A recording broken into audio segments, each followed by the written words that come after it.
Mbaniriza nnyo mwena baganda bange abatulaba wano ku Kelo TV.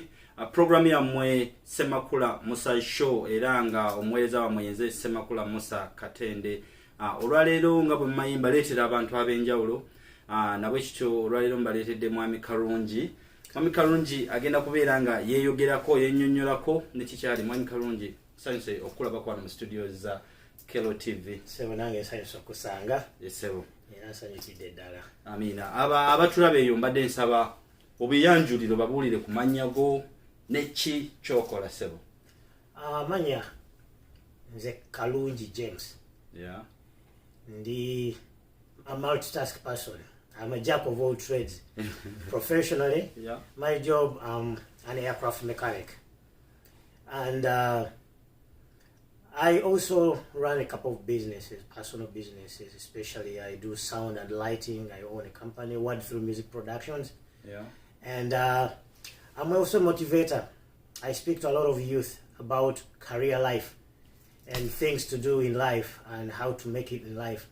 Yeah, I'm a simple person. I'm not so much of a spotlight person, but I love working with people and motivating people. All right, thank you about that.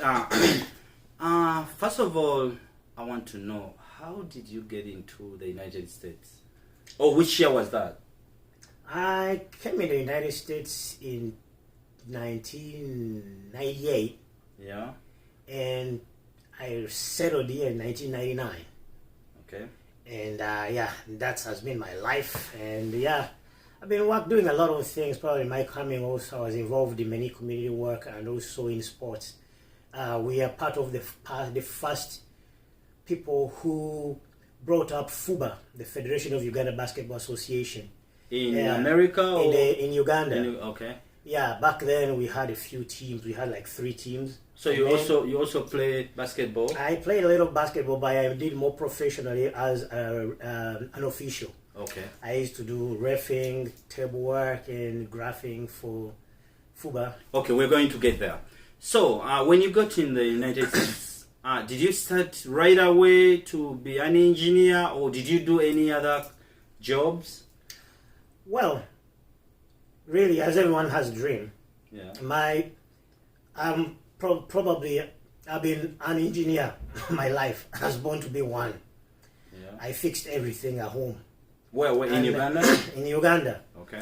And also, actually, yeah, by my P7, I was fixing radios in the area for my friends, Okay. Walkmans and everything. And as I went on, as life went on, I decided strictly to follow my engineering passion. And yeah, went to school, Makerere University Primary School. I went to Old Kampala. I went to Brain Trust Academy for my A-level. And then I went to Uganda Polytechnic, Kyambogo, before it became Kyambogo University. Yeah. And then I did mechanical engineering and production, mechanical and production engineering. And yeah, I found myself coming to the United States by then. Thank you. So by the time you got here, which level of education were you at by then? My education was after Kyambogo, my diploma. Actually, when I came in 98, I hadn't finished Kyambogo, so I went back in 99. I went back December 98. Where? To Kyambogo? So you came here and went back? I went back, and I stayed there until August 99 after doing my exams, and then I came back. I made sure I finished that side, so that when you come here, Yeah. you have a target when you have something done. Okay, so when you go here, did you have family here or nobody? Not really. I had family, but, well, distant family, so most of it were buddies, friends and buddies, but Yeah. we had all goals, and we really had very big dreams. So- And I would say all of us, 4 of us, everyone is somewhere doing something different in life. Okay, so how did you fit in? How did you fit into the community or into the society? Because it's very hard for so many people to fit in. Well, fitting in the society is very difficult Yeah. if you're a new person. Yeah. But the thing is, you have to have a focus or a dream. You have to have a goal, a target. Yeah. Because there are many things you come here that can take you to anything. I get it. There is a lot. There is some places, okay, some things you can say this is easy money. If you came for money, yeah, there is money, but it might not prepare you for the future, or it might be not promise for you for tomorrow. Yeah. So you have to have a target and say, well, this is what I want, and I tried my ways to avoid some things, to even try them, because I didn't want to be tempted to look into them. Okay. That's my goal. So usually, most people that come here, when they get here, they want that easy money, the way you said it, you know, because when you get here, so many people tell you, no, you have to do this, go and do that, because here you will easily get a job and fit in. So, when you got here, did you get anyone that guided you that, no, don't do that, do the other, or do this, or you came knowing what you really wanted to know, to do? I came knowing exactly what I wanted to do, because in my O-level, prior to my A-level, I had applied to a couple of colleges here to come and do aeronautical engineering. Yeah. And as I went on, I got a couple of scholarships, were half scholarships. And education was a little expensive, you know. Then. So yeah, but they gave me scholarships, American helicopter engineers, American plastic engineers. I had East Coast Aerotech, which is now in National Aviation Academy, where I went to school. Yeah. So I had Florida Institute of Technology. Yeah, a couple of institutes had given me to come and do aeronautical engineering, but the finances were not so good, because as an international student, you had to focus to some things. So when I came here, I had to first root myself in the system, so that I can have a way to manage my life. I did what I could. I worked in stores, I would say. Oh, yeah. Yeah, days they used to have stores. Well, these days you have Target. Yeah. Yeah, there is Target. There is, okay, Walmart has been there, but before Target, like in Watertown. So Target is kind of new? Target is a new company. Probably, I would say, like, what? I would say 7 to 10 years. Okay. Yeah, we used to have Bradley's. Those stores, Anna and Hope, Ames. Yeah, those would be the same stores like these ones. Okay, Matt. So Bradley's was a store like that. So I used to work there in the night. Doing what? Night shift. They're stocking stuff in the night. You know, people come in the store in the day. Yeah. They buy stuff. So in the night, we go, trucks come in, trailers. You unload the trailer, and then they give you a certain department. I used to work in the domestic department. That was my department. So you used to fix up things, like put their things, restock stuff. Restock again. By the time in the morning people come, yeah, they will take the stuff. But in the day, yeah, I had another job. Okay. Because there I used to work to a temp agency. So the temp agency sent me, because I had a technical background. Yeah. They sent me to a certain company for trial. It's called Live It Corporation. It makes peanut butter. It makes River Queen peanuts or peanut butter. So it does a lot of things. Probably I would say works a lot of anything dealing with nuts. Mm-hmm. So they ship to Europe, and here most of the stores, Stop and Shop, Kmart, I would say Market Basket, they make all the peanut butter. Yeah. For all those stores and BJ's. So I worked there probably for 6 months first time. So that was your first job? My first time, my first job. Okay. I used to work in the morning, 7 to 3:30. I go home, I sleep, I wake up in the night at 8 o'clock. I head to work because I started at 9. Okay. My other job. So in the morning after that, I would just go straight to Watertown and start that day. Okay. So how do you get into the engineering stuff? I still had my passion. Yeah. Because being the focus, I could still reading stuff. Mm-hmm. Trying to keep my mind into what I really want to do. So when I went in that company, after 6 months, my bosses said, you know what, we want to hire you. And because of what you do, we want you to be a mechanic here. So I worked as a line mechanic, fixing most of the stuff. Yeah, because it's a production company, so it has all production machines where you have to fix belts, electrical circuits, and most of the stuff that were there. And the funny thing, I was like doing everything. Most of the people that I found there had stayed there for too long, and they were specialized in a certain area. We had those who would just be waiting for us, just a belt to break off the machine, and he fixes the belt. Okay, and they pay you only for that? And he's paid more than I got paid. Oh, okay. And then there is another one who was also waiting to hear the label machine is not working. He's going to fix labels. But for me, I could fix the belt, I could be on there, be in electrical, upstairs in the computers, the offices, they need me, I would do anything. So, well, I worked in that company for almost 6 years. That is before getting into the engineering, like until 2006. Okay. So that was my training, I would say. That was my training because still I was working. I was doing something with my hands. Okay, so after the 6 years, what goes on next? 6 years.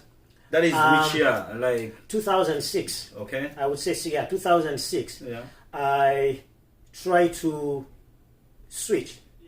Yeah. So I went and again I applied for a job to a certain company. It was a temp agency too because I had focused to work in professional areas, places where they are professionals, so that I can know how to communicate and know how they get where they are. Okay. So they sent me to Microsoft in Waltham. Okay.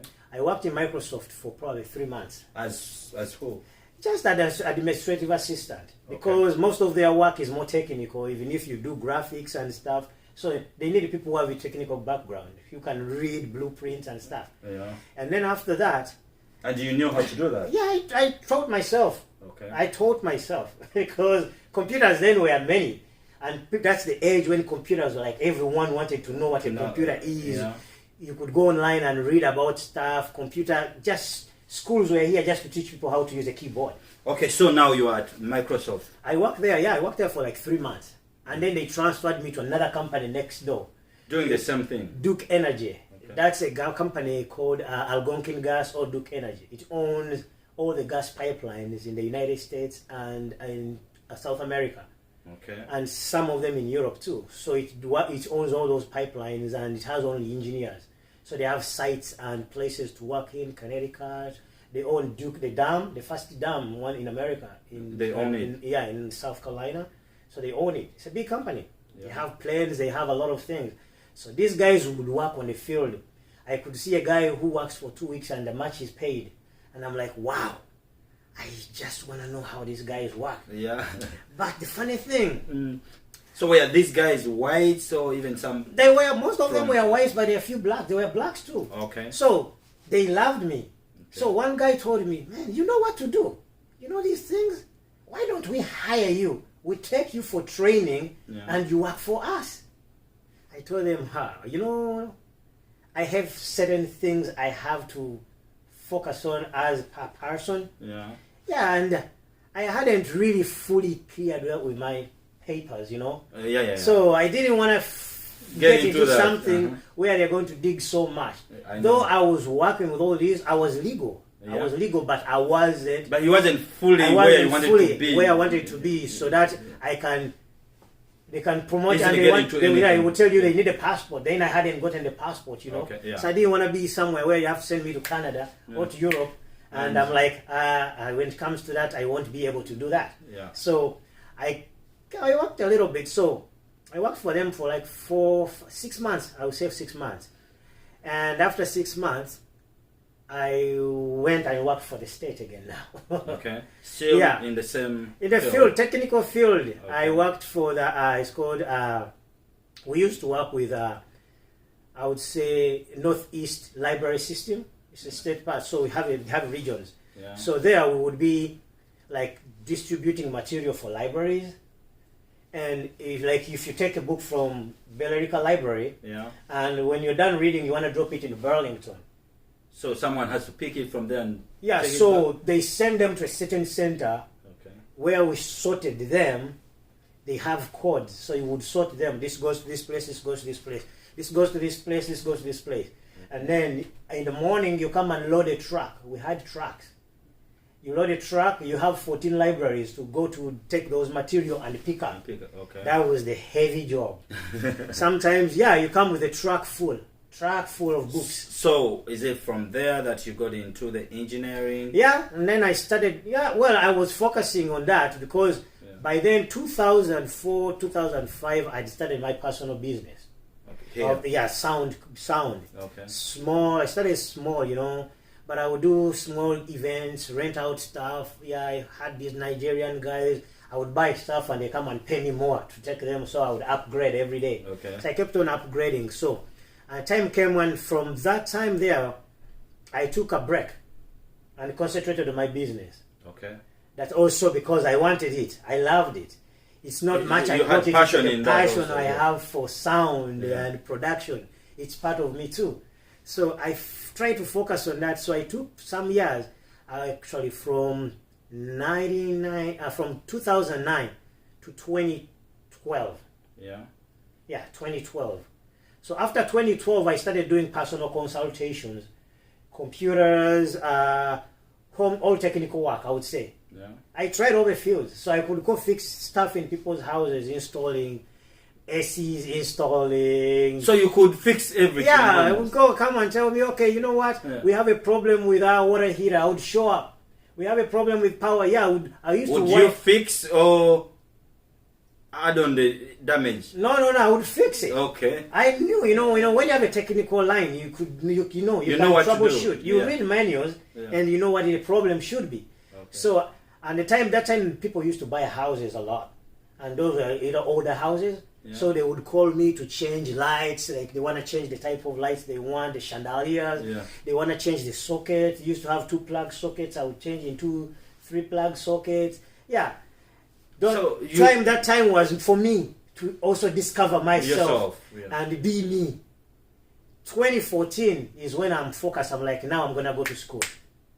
I need to prepare myself because I want to focus. After on all it. those years, it's like 10 years plus. Yeah. I mean, what really pushes you now to go back to school? Because now I've done it all. Okay. Now- you have gambled, you have done I've done it all. Yeah. So now I want something that promises me the future. Something when I do it, even if I retire, I'll still get money. Still get paid maybe someday. You know, something that I can focus on. Even if I lose a job, I can still get something. I can be Okay. recognized somewhere where I go. I can live here and I go to Uganda or go to the Arab countries and I can still get a job. Get a job. Because which really pays I for. want something that tells me your future is here. All right. Because we can do all. You can make money. So- But the problem, what is tomorrow for you? Now you've decided to go back to school, and which course did you choose? Now, I went to school. I technically chose East Coast Aerotech or National Aviation Academy now, because that had what I wanted, straight to engineer to aircrafts. Yeah. Yeah, I'm like, look, I have a technical background. I went there. I talked to a career master there. She's like, oh yeah, you know what? The good thing you have a technical background, and this will be easy for you. So I show up, and she's like, okay, you know what? I'm gonna give you some things to do. Make yourself comfortable with them.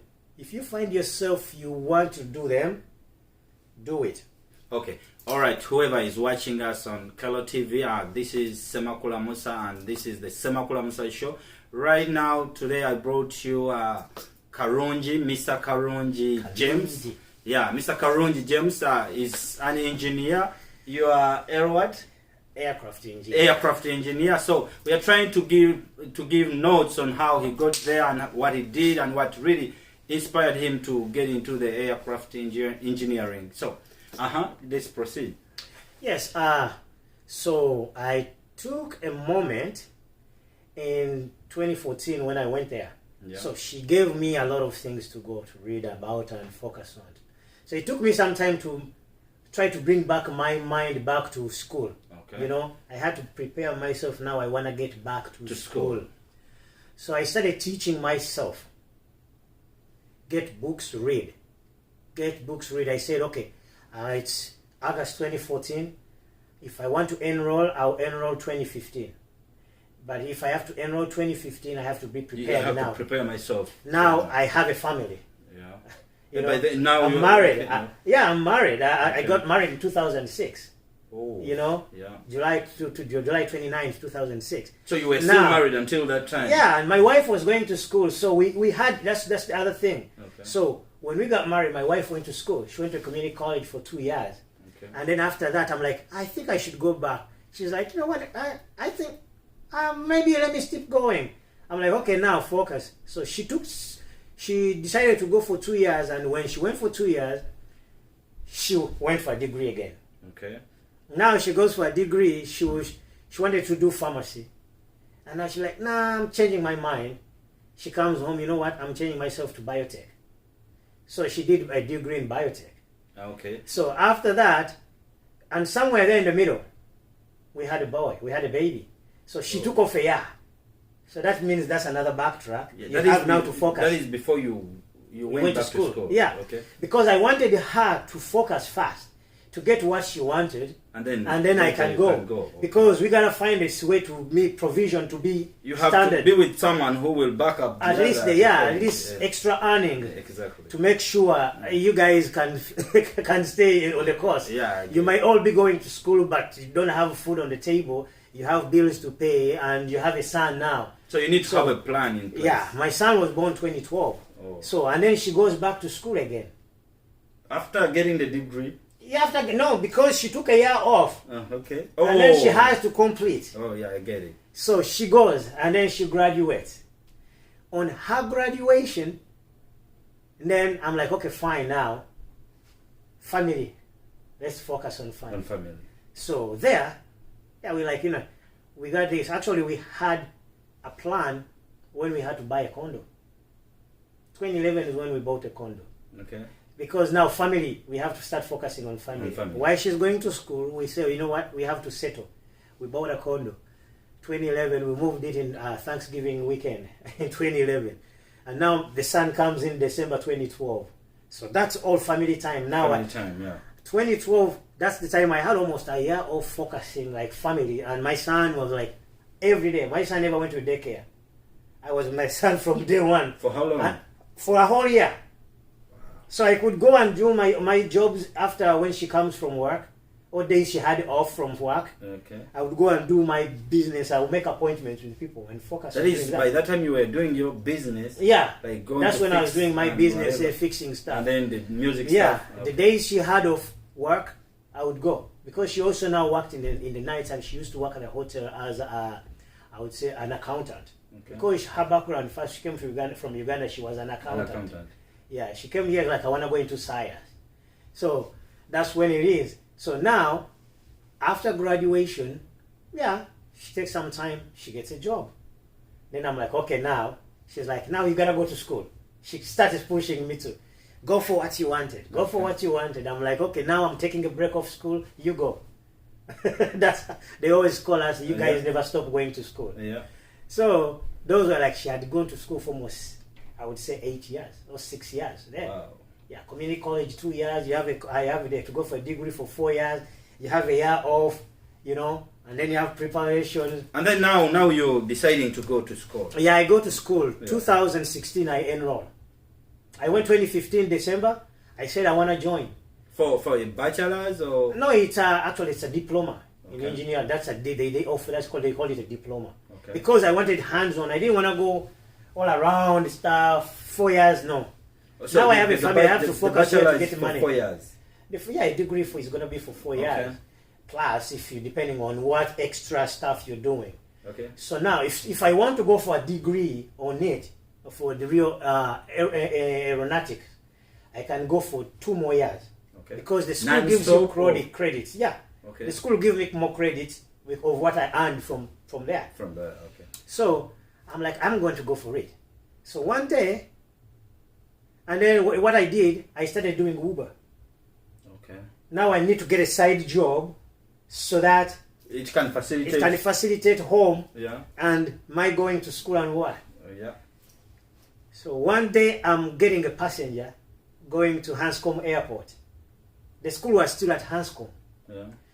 So that is before or after you have made up your mind? My mind is still, my wife is telling me, you gotta go to school. You gotta think about when you have to go to school. Okay. So I get this passenger, he's going to Hanscom Airport. We got talking. He's a pilot. He tells me, I'm a pilot, so I'm flying. I'm gonna be flying. I have my boss, so I'm gonna get to the flight. I'm gonna fly out. Yeah. So we talk. I'm like, yeah, my passion is like. Then we passing the school. He's like, actually, before I was a mechanic. Before this is where I went to school. He shows me the school, and I'm like, actually, I applied in that school. I told him I applied in that school in 2000. Yeah. Before it changed, it used to be East Coast Aerotech. Yeah. But I still have a focus. He's like, why don't you go for it? And I'm like, sure. I dropped him off. Yeah. I drove to the school. Right away. Right away that day. Okay. I went in, I sat in. So the lady asks me, what do you want? I'm like, I want to enroll. She's like, what's your background? I'm like, I have a technical background as an engineer, and but this has been on my time, and every day I want to come and see if I want to. Okay. So I wanted to know the prerequisites. Funny thing, she comes in and sits with me. We talk, and she's like, are you serious? You want to join? I'm like, yeah, I think I've made up my mind. I'm going to join. That very day, she tells me, how is your math and your physics? I'm like, I'm okay, I can do it. She's like, do you want to do an entry test now? Just like that. Without being prepared for that.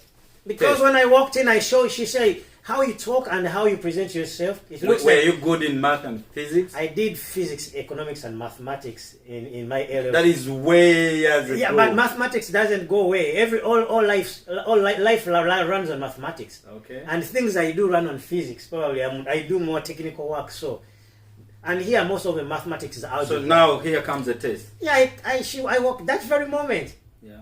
I do the test, and she walks back to me. She's like, well, you passed your test. Wow. You got 85, pass mark is 70. Wow. I'm like, wow, she's like, you just walked in, did you, because even I'm like, even if you told me go home and come back for a test tomorrow, I don't know what you're going to get on me to read.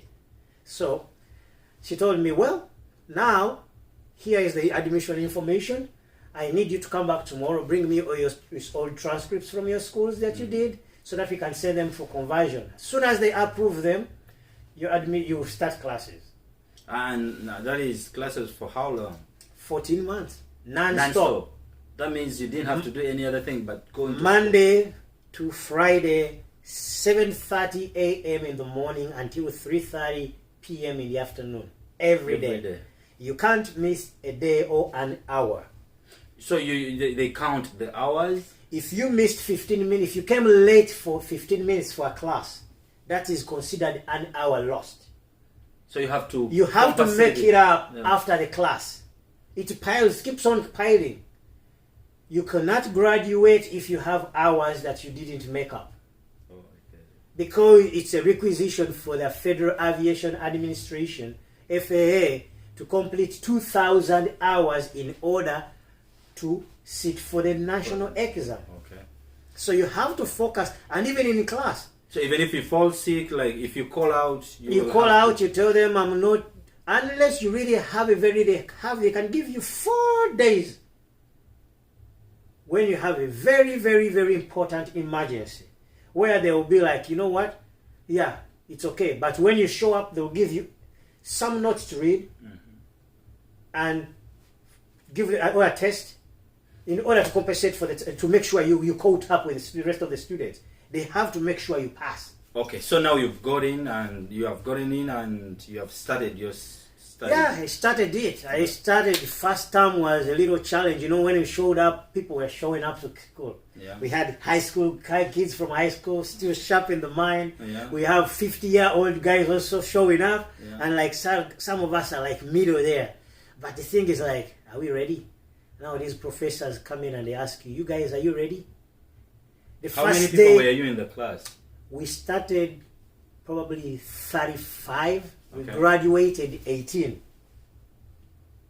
Or others that dropped out? Everyone drops out on the way.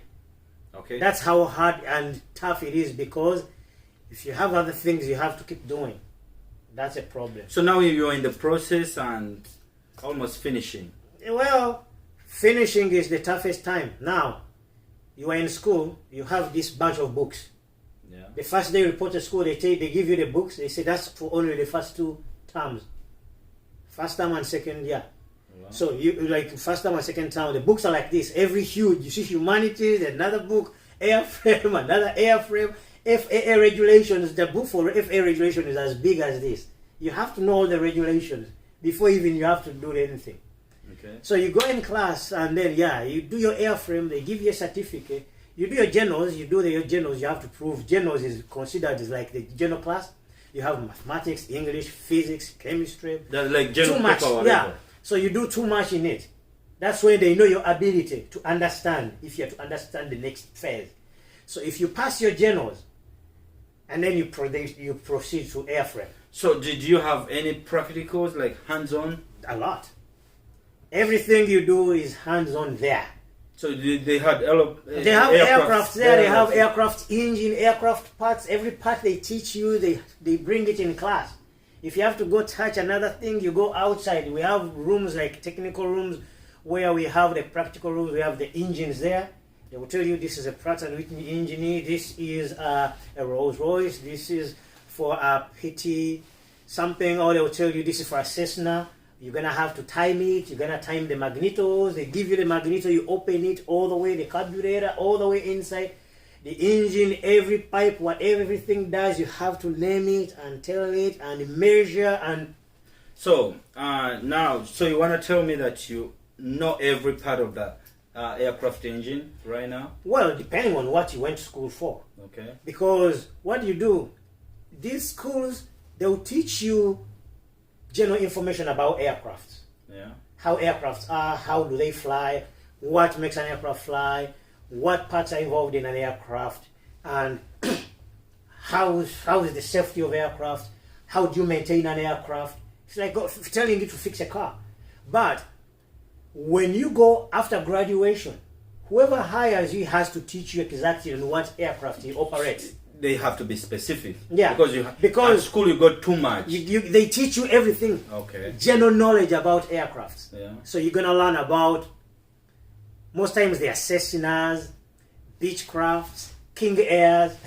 So, but the engines are there. We have a 747 engine right there. Take out the turbines. You open it up. You have to take out all those parts, and then you have to measure them. Make sure you put them back in the right place. You can't change it. Wherever it is, it was weighed into that position. Because everything, my aircraft, most thing that works is weights and balance. Okay. So you have to consider that. Everything you do, the focus is to know where not to do a mistake. Okay, so now you're done with your studies, and did you get any retakes or whatever, or you passed right away?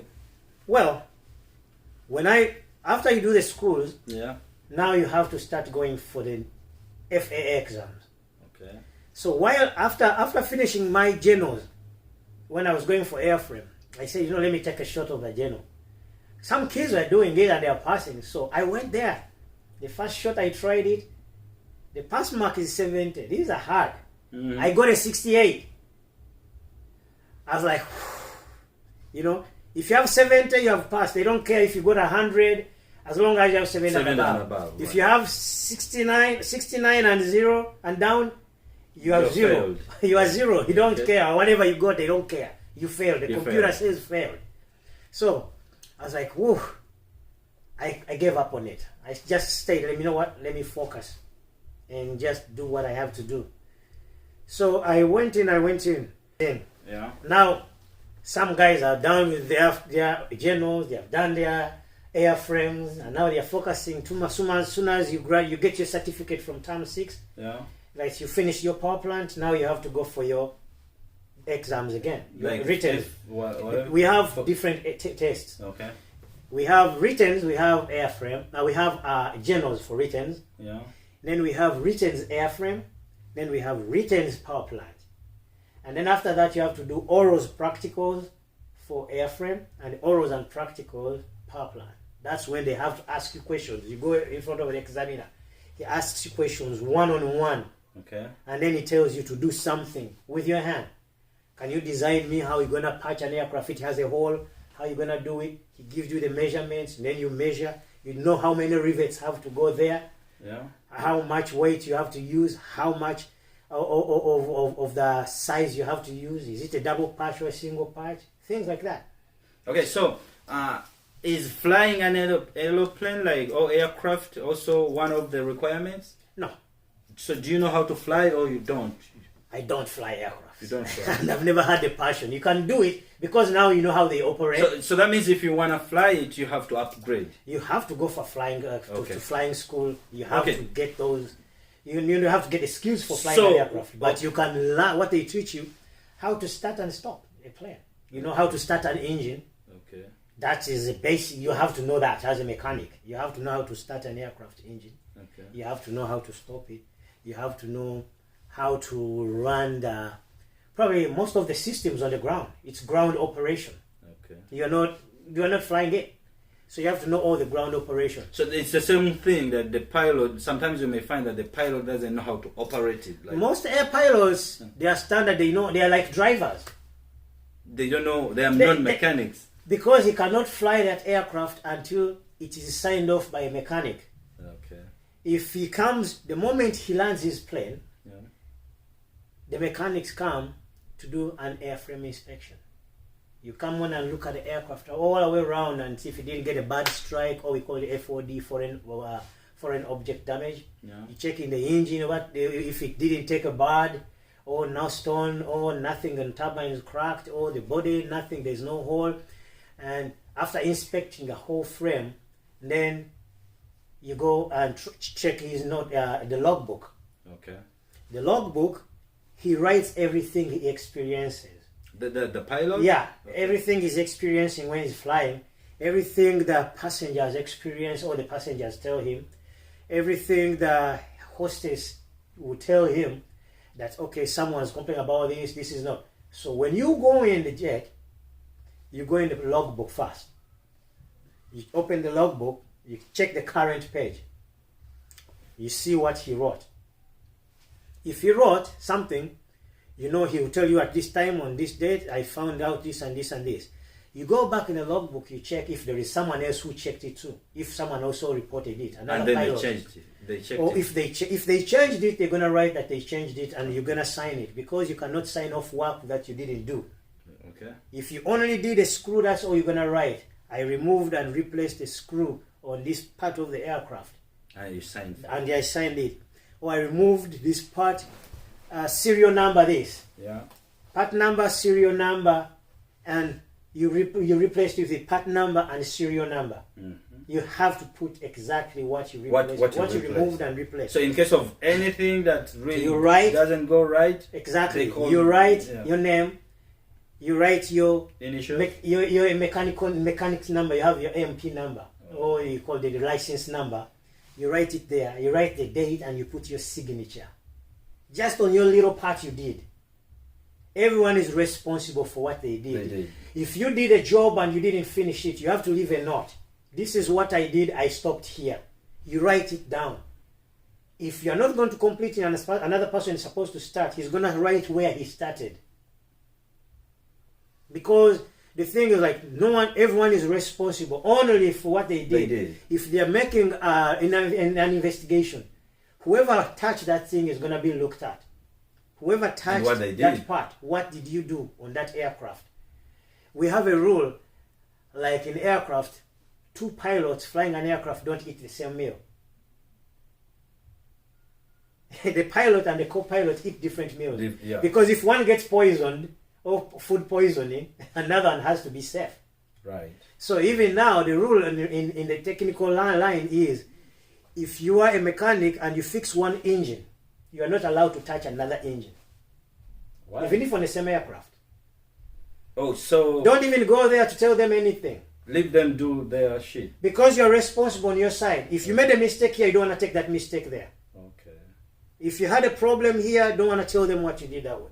So you're responsible on your side. If you touch one engine, you can't touch another engine. Okay, so now you're going to graduate. Which year did you graduate? And after graduation, where did you go to? May 2017 was my graduation. Yeah. So after graduation, I was more focusing on trying to do my exams too. I wanted to do my tests. Yeah.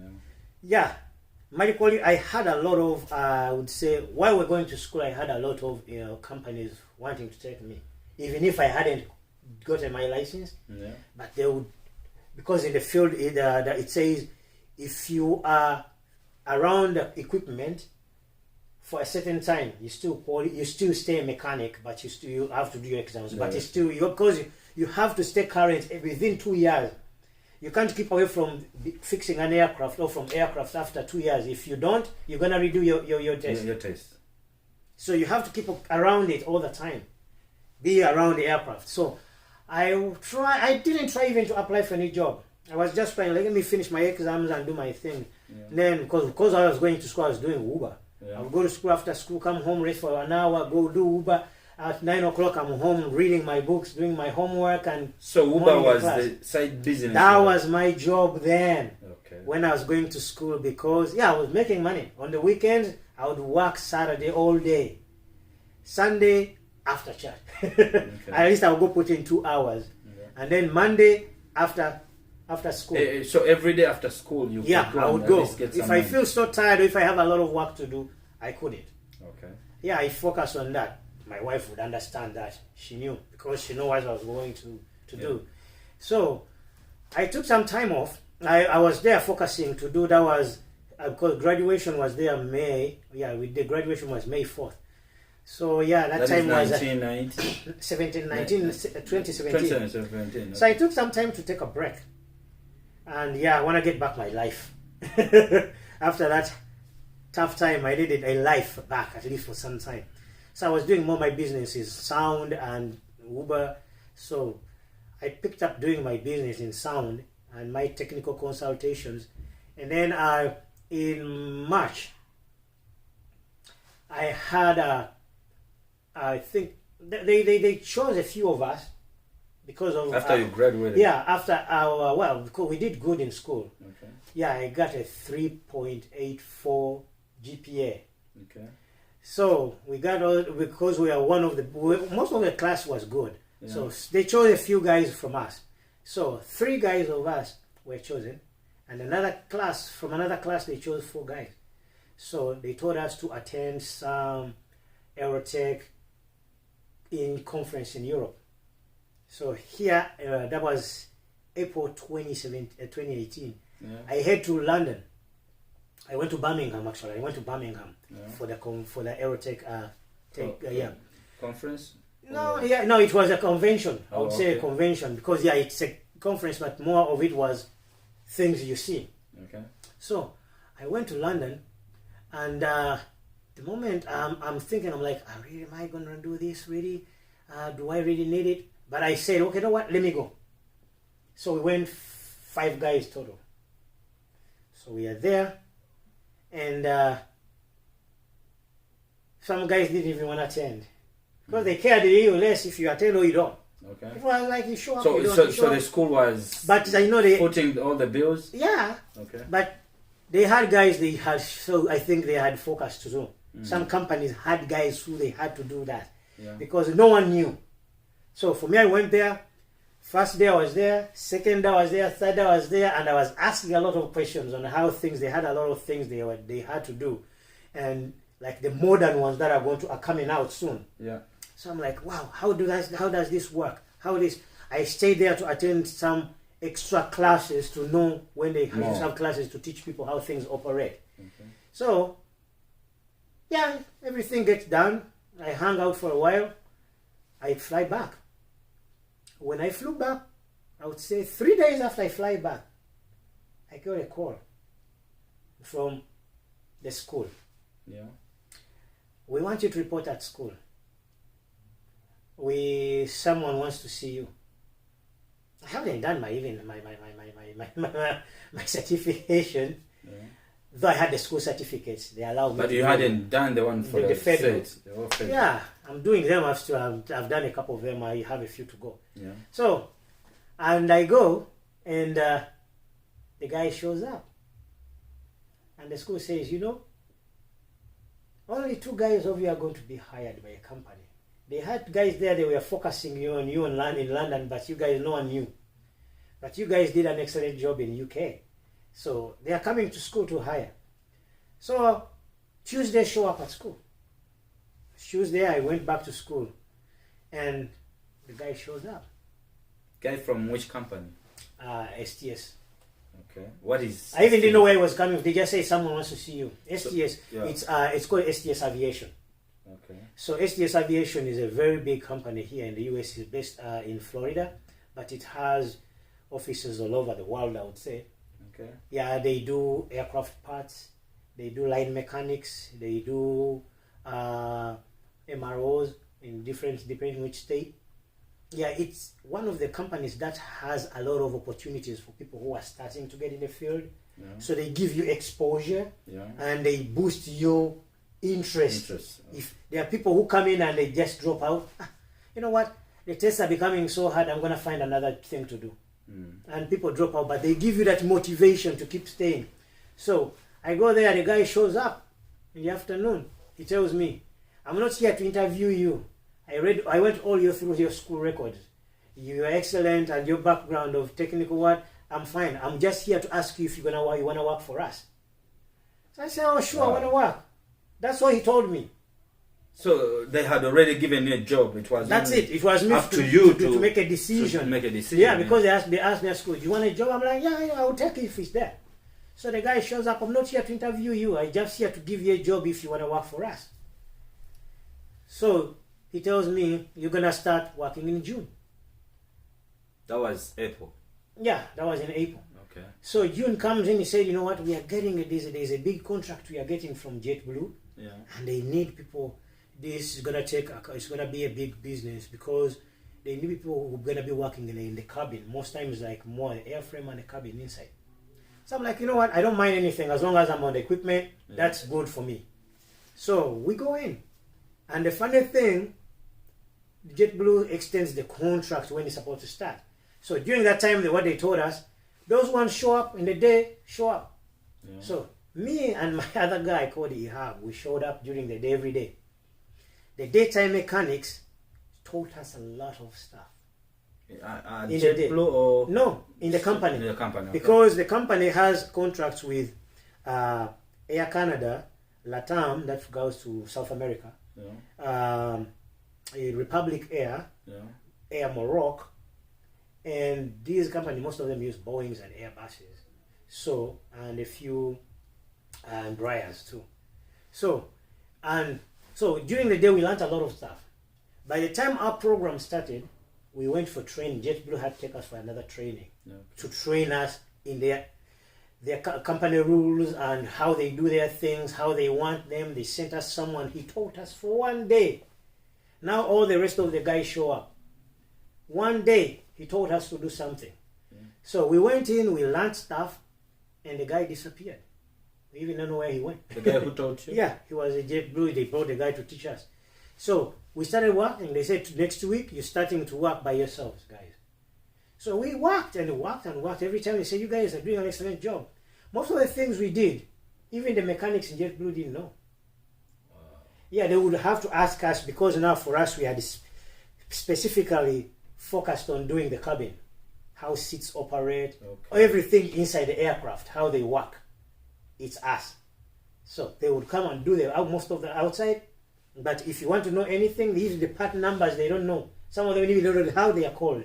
So they would come to us and ask us, how is this part called? I'm like, is it your job or our job? Anyway. So you walk in, you know what your job is. Yeah. So, well, we got a lot of experience and many things and opportunities. We got to see a lot of things, I would say. Okay. Even the newest aircrafts you've been exposed to, we've done, you know. All right, thank you. So now, I know we got a lot of people that are watching out there. You know, many Ugandans think that when you get here, you have to go into healthcare, which is really not bad. But most Ugandans are in healthcare, and most people, when they get here, they tell them, you know what, just go there. I mean, you will get easy money, quick money, and stuff.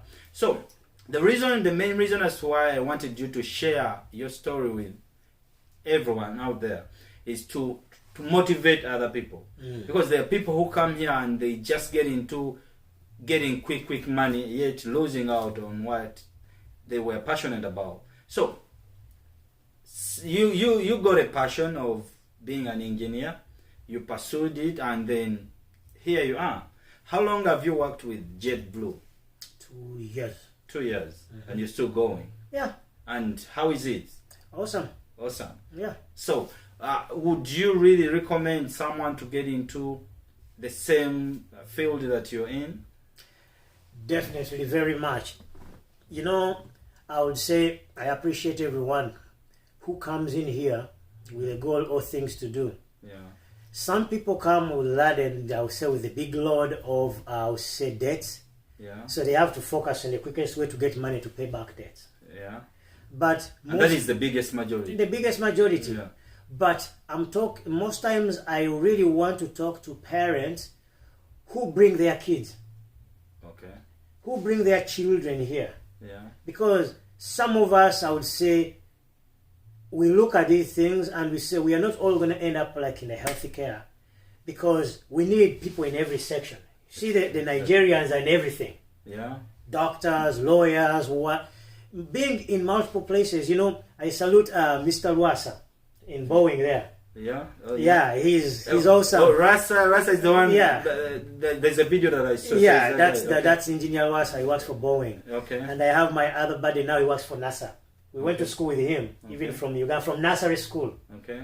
Yeah, he came here, did engineering, and I told him, you know what, do mechanical. Okay. So in his masters, he did electrical. He worked for Verizon for a long time. But when I asked me, you know what, I want to get in a certain field. Before I even did mine, I told him, do mechanical engineering for your masters. And guess what? As soon as he graduated, Boeing took him when they're opening up their first offices in South Carolina. And he had this awesome job. Boeing trains him, and he gets a job in NASA. Now he works for NASA. Wow. So, yeah, he's Charles Mwonge, Oh, from NASA. We grew up together, I would say. So he works for NASA right yeah, now? he's in NASA now. Okay. I have a lot of guys who are in that field. I have Mr. David Yiga. He actually works for my company. Okay. He's now in the service. He's in the army right now. But he has worked for my company for a little longer time. He's David Yiga, also from Uganda. Okay. He's an aeronautic engineer too. He studied in England and came here and also studied here too. So I give him, and most of us are all coming from the same school, I would say, because I would say 80% of the mechanics in the aircraft mechanics, most of them come from one school.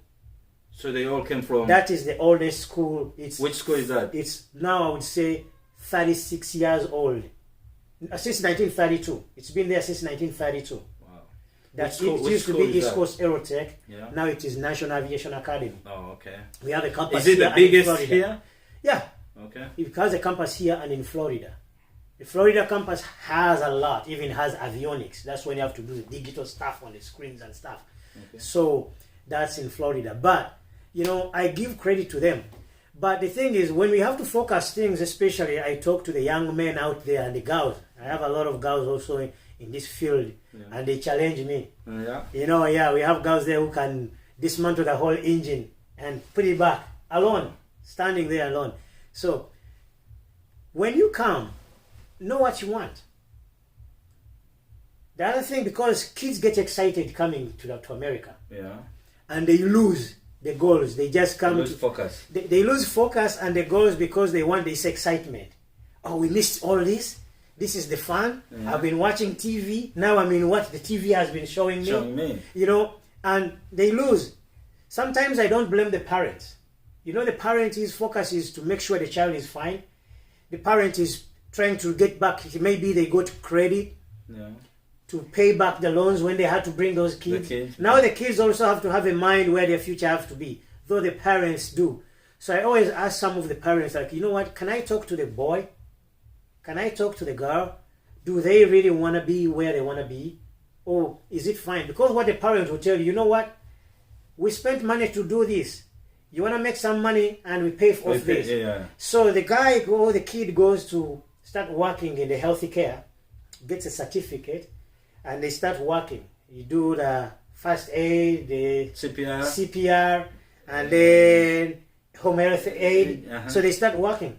So the moment they test that money, that's the thing. The moment they test the money, they think the money is coming. They're stuck there. Now they're like, I can't leave this. They just want to graduate in that money. And now, once they start earning, now the parent comes. Yeah, you know what? Now you have to also show up on the bills. Now responsibilities start catching them up too. And now some of them have the opportunity. They don't pay bills, they don't do what. But if a parent is focused also to let the kid know, you want to go to school, you were in school, what do you want to do? What were you doing first? Okay, I was doing this. Did you love it or you just went there because it's what qualified you to be there? your school, your marks, you call them marks or your results. They put you to take a certain course just because you had to be in Makerere, but you didn't want to do that. So most of the people are like that. But when you come here, even if you did history, you can become an engineer. Even if you did history, you can be a doctor. How many people are doing in the medical field? They never even thought they would ever be doing a science course. But in this country, you can do anything. Anything. So that's the dream. Okay. So if these guys come, you just tell them, parent. I know they are watching. Many of them are watching. Yeah, some kids they can't focus so long in school. But you have to prepare them to make money and graduate while they're making the money and in what they have to do. Especially when the boys come in, if they can, at least if they have high school diploma, I would say high school diploma. After S6, the kid comes here, they convert their results, they will qualify as a high school diploma. They will still be enrolled into that school. 14 months. That is non-stop. Non-stop. They graduate. After 14 months, they graduate. Because is it worth a sacrifice? It's worth a sacrifice. The course will cost, well, they say $35,000. But the thing is, most of the kids they are brought here, come with at least they have green cards. Yeah. If the kid has a permanent residence, he's going to qualify for a loan. A student's loan. He's going to qualify for a student's loan. And the state will give him some money too. And if he does good, sometimes he can qualify for a grant. I was thinking of the $35,000, how to pay it. And somehow I got a grant for $10,000. Wow. Yeah, I got a grant for $10,000. And the state also gave me probably $1,000. Yeah, it supplements on everything. That's a big good one. So, and because the school will help you to get those loans. The school itself, you don't even have to do it yourself. You go sit in the school, the financial aid guy will sit with you. He will tell you always how to do this, and he will apply the loans for that. He will wait for the approvals. They will tell you exactly what it is, and you enroll in school. They will just ask you maybe some little money that you will have to pay yourself. That's fine. So at the beginning, but after that, when you're in a loan, there's nothing you do. You don't owe anything. So what are the requirements? The main requirement is a high school diploma. That's it. And having a green card? If you have a green card, good, because you don't want to be an international student, you won't qualify for a loan. So for people who don't have a green card, there are some people who just have work authorization. So those ones are authorization. They don't qualify to get loans. Yes, they don't qualify to get in a loan, but because they are considered they will still be considered as international students. Okay. Do they still pay the same amount? Yeah, it's the same amount, but now you still have to pay. You have to have a monthly bill of probably $1,000 a month or $800 a month. To the school. Yeah, we have guys who are there, they even have permanent residents or citizens, but they couldn't qualify for any loan. Okay. But they had to pay every month. Okay, all right. So, do you still have any other advice to anyone out there that is watching? Yeah, I would say, if you want to take a shot on it, trust me, you won't regret. As I speak now, the airline industry needs a lot of mechanics.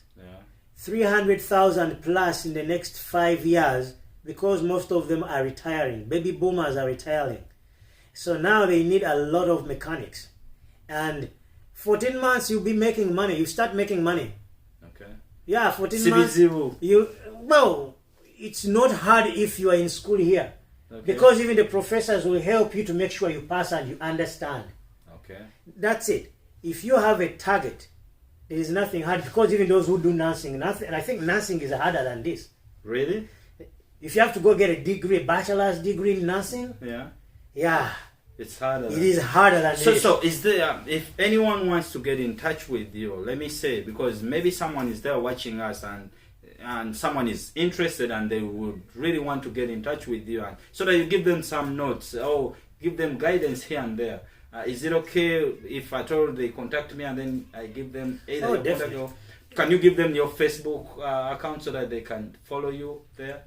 Well, yeah, they can always contact you. Okay, Facebook, you go to JAY, and then Kalunji, KALUNGI. That's Facebook. You see an orange shirt that has words of a mechanic. I don't fix stupid. Okay. All right. I won't say that, but okay. If you go to Facebook, find JAY. Yeah. That's the first name, and then put KALUNGI. You'll see Kalunji, orange T-shirt. You will definitely see, if you look through the pictures, you see aircraft pictures, or when I'm at work and doing stuff, maybe also sound and lighting. But the main thing is like, if you you want to try it, or if you need advice to enroll into school, I give a lot of advices to many people. I have a lot of friends who have enrolled, but this is money to make without getting big loans and without taking a lot of time, you know. Do you mind how much do they pay, like minimum, like paying the one that has just ended? Well, entry level would start probably, I would say, $18 to $20. That's just your starting. Okay. Depending on what company you go to, but any offer is good because now you're trying to get into it. More experience, more money? More experience, more, and the longer you stay in, the more you get the money. Okay, all right, thank you. So, in 3 years, you'll be getting, in 3 years that would have been still in college trying to fix 4 years with the loan and stuff, you'll be getting money. Probably in 5 years, you'll be paid off your school loan and you'll be enjoying life. So you think it's better for someone to get into it the moment they get here, as long as they have the requirements? If they have the requirements, it's good to go for it right away. Right, before you're distracted. Yeah, before you get distracted, it's good. It's good advice for parents. If you get your kid, if they want to do something, it's good. Don't make them test this money. All right, thank you so much. Can you give them any last message you want? If you want to give shout out to anyone, do it. I give a shout out to everybody there watching, because everyone is important in their own line. I give, especially seasons like these, some seasons are tough. Life is tough for everybody there. Thank you for first responders, medical teams, mechanics who are still in the field, and also those who are not well. We wish you the best of life. God is giving us another way to focus on what we have to do. Life is not easy and life is short. So things you want to do in life, try to fix yourself and try to focus on them, and wish the best to their families too. But don't lose hope. Life is good when you also make it good for yourself to focus on it and learn how to make your life perfect. All right. Thank you so much. That was Kalunji James. He's an aircraft engineer.